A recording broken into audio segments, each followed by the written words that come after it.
Hello. Before starting my presentation, I would like to talk about my favorite food, the Korean food, seolleongtang, which is Korean traditional beef soup. How many of you are familiar with this soup? Oh, that's great. Great. Then I have a question for you. Do you put some salt on it before tasting or after tasting? Well, yeah. Yeah, this is why. This is the reason why I ask you. There's an interesting story actually happened at one of the multinational companies in Korea job interview. The management board brought potential candidates to the seolleongtang restaurant. Actually, it was secret final interview. The bottom line was they only recruited those who tasted before salting it. Then they regarded others as someone who just followed others without considering critical issues or problems. In some sense, it is natural that we need to test the water before actually doing something. But at the same time, it is also true that we are just doing something just because everyone is doing the same, or we're used to doing it. So many people are thinking about business opportunities, new business opportunities. But why do they have to do that? Is it just for profit making, or income generation, or job creation? Well, that's all good and essential. But sometimes we need to go back to the original question. Why? Why am I doing this? This is why today I would like to share global development problems around the world which desperately needs business solutions. And there's one very efficient tool to understand the global development problems. It's called United Nations Millennium Development Goals, otherwise known as MDGs. In 2000, world leaders from around the world gathered together to discuss the global development problems in New York, the United Nations headquarters. And they set the target for the global development, which by 2015, which was categorized into 8 different goals. It's from poverty, education, women, and maternal health, to the environmental sustainability and global partnership for development. All of these goals were categorized into, subcategorized, and since then, the progress charted as statistics. Let me give you some examples. The left one, how many of you recognize this picture? The millions of women have to do it with an audience. Actually, it's talking about orphan defecation, like the guys from IDEO said the previous presentation. Millions of women have to do it with an audience. They relieve themselves outside just because they don't have proper restroom facilities. The reason why this issue is critical is that this issue is linked to health and sanitation, as well as sexual violence. And what about babies? Diarrhea is a leading factor in the death of babies every week. This is the letter that I received from one of the institutions working for children in Africa. The letter written by a child in Africa says, "In the morning, I have to help my mom to go to the hospital. When she gets sick, I must stay home with her so that I can look after her. Some other times, I must miss school because my mother is sick and because I have to look after my brothers." This letter clearly says the health issue is linked to the lack of primary education. And also this picture, the photo is captured by the famous photographer Jan Arthur Spotthang. This picture is talking about climate change and global warming. As you might know, global warming and climate change is one of the daunting challenges facing humanity in the 21st century. There's no doubt. And then we have biodiversity problem as well. In the last 300 years, the global forest has shrunk by approximately 40%. And since 1900, the world has lost about 50% of its wetlands. And this is a very interesting figure, GDP of the poor, saying that the poor people are more vulnerable than any others in terms of environmental degradation. For example, in Indonesia, the share of agriculture, forestry, and fishery in classical GDP is just 11%. But when we calculate only for the GDP of the poor, the share of agriculture, forestry, and fisheries in GDP of the poor is 75%, which means the poor people is more vulnerable to the environmental degradation because their livelihood is depend on the environment. What about water? Still Southeast Asia and Africa, they have water scarcity. This is the picture I took in Takayo region in Cambodia when I went on a trip. And this rounded bottle is for collecting rainwater because in Cambodia, the underground water has arsenic in it. So especially in dry season, it is difficult to have access to water. Here as well. And back to the MDGs. Every year, United Nations calculates the status of those goals, those 8 goals, to see whether the situation is getting better with world-class experts. Definitely, it is huge, a meaningful task. Here are some examples for the poverty reduction. Last one.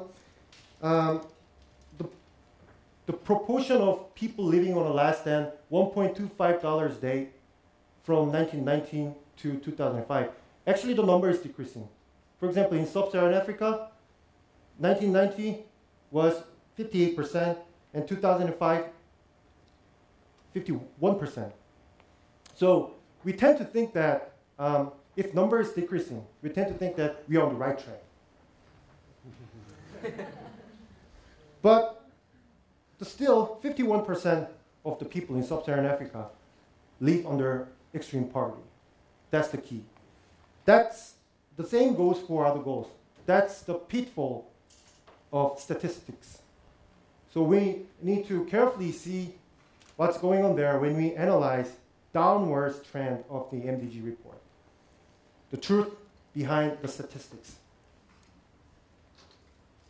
So we have quickly looked through some of the global development problems. Other than these issues, there are many, many untold stories, no doubt.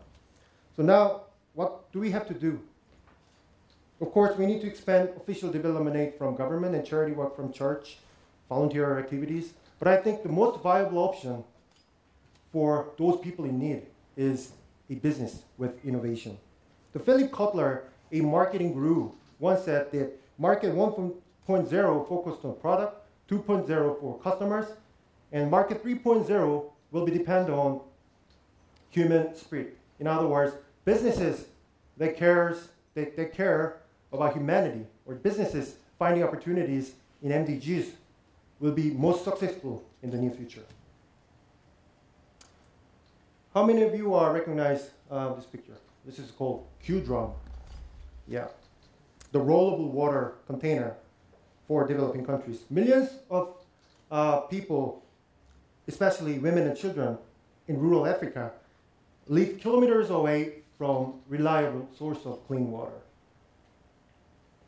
But the adequate quantities of water is too heavy to carry.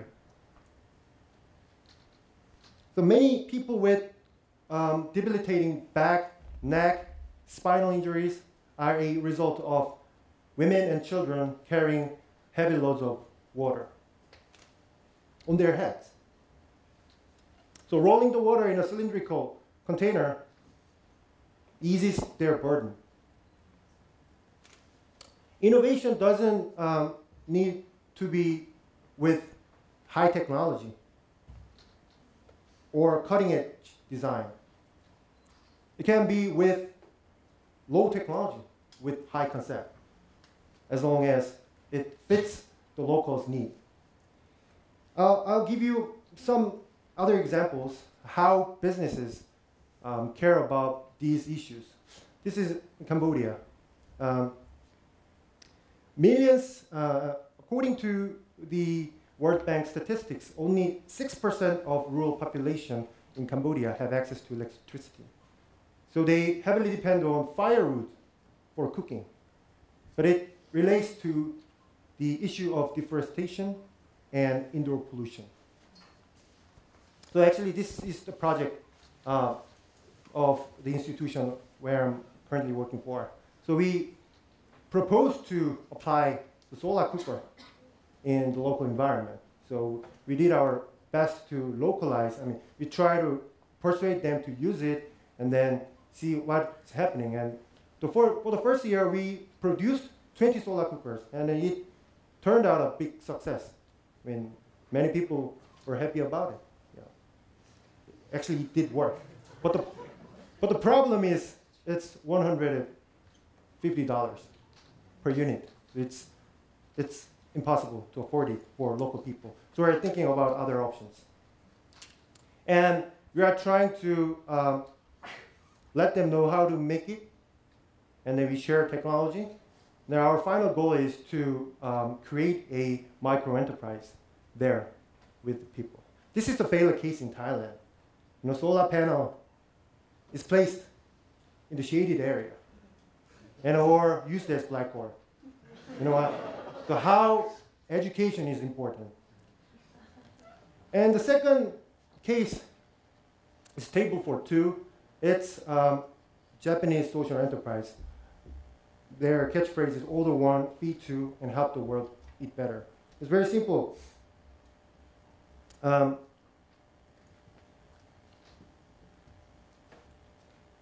Step one, they just partnering with the cafeterias and then offering their healthy meal. And then step two, employees or customers buy a healthy meal. And then 25 cents of all the price of the whole price is donated to the African school to give one single lunch for child there. It's very simple, but it made a huge success. So the reason why this model is special is that first, it's not just charity work. Your well-being matters too, because they provide a healthy meal. And second, it is a low-cost program that lets customers or employees contribute to the global community by simply eating a meal. And this is I think you might have heard about Room to Read. It's an institution provides books and libraries to the developing world. So actually, it was started by the former Microsoft executive, John Wood. He just traveled Nepal. When he traveled the Himalayas, he found that many children doesn't really have libraries in school and books. So he actually emailed to his friends and colleagues, and then within 2 months, he gathered over 3,000 books, and then actually delivered all of the books to the Nepalese children. And then the response was great, and then he left the corporate world and dedicated himself to this project. And then he expanded his ideas in Sri Lanka, Tanzania, Zambia, South Africa, everywhere. The Room to Read is a very good example. And we have very similar case started in Korea by Korean social entrepreneur, so Books for International, was actually their pilot project of Books for Burundi. The 5,000 copies of books translated in Burundi language was distributed to the local children. And then the social entrepreneurs, they try to expand their project in other countries like Rwanda, and Nepal. So I've tried to give you a very short snapshot of global development problems in the context of MDGs and try to show the business practices, how to deal with these problems. But as some of my final comments, I would like to give 3 tips.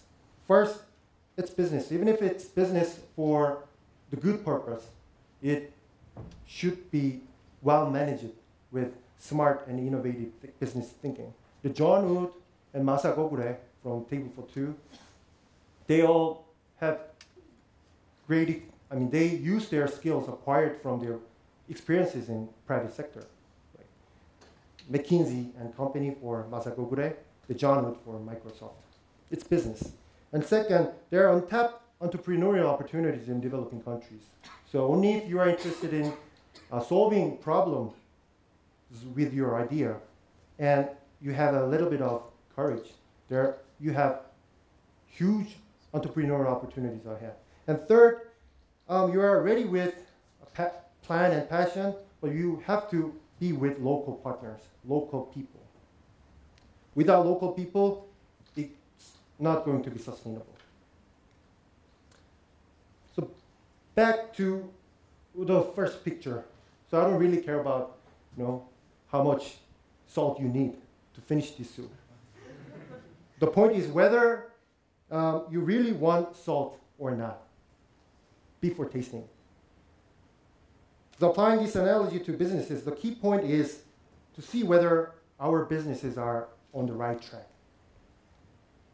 The question of do we work for the people who have enough or too much?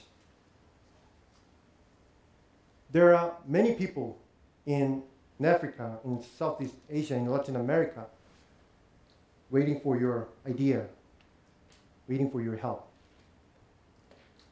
Of course, in Korean Peninsula as well. A single volunteer program from the NGOs and institutions, even though it is meaningful, it's not sustainable. We need to draw the big picture with